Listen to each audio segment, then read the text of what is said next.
রিমারে কাজী অফিসে নিয়ে গিয়া ওই রিক্সাওয়ালার পোলার লগে বিয়া দিয়া দিছে। তুই আমার মায়ের বিয়া করে এই ভাঙ্গা বাড়িতে রাখছ কেন?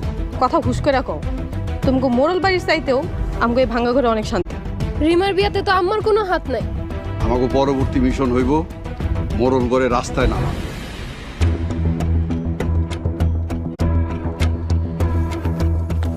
দাঁড়াও সুলতানার মা, তুমি এই মুহূর্তে মোরল বাড়ি থেকে বের হয়ে যাও। কেন? আমি বাড়ি থেকে বেড়ে যাবো কেন? তুমি কার অনুমতি নিয়ে ওই ছোট লোকের বাড়িতে গেছিলা? তোমাকে আমি কি করতেছে?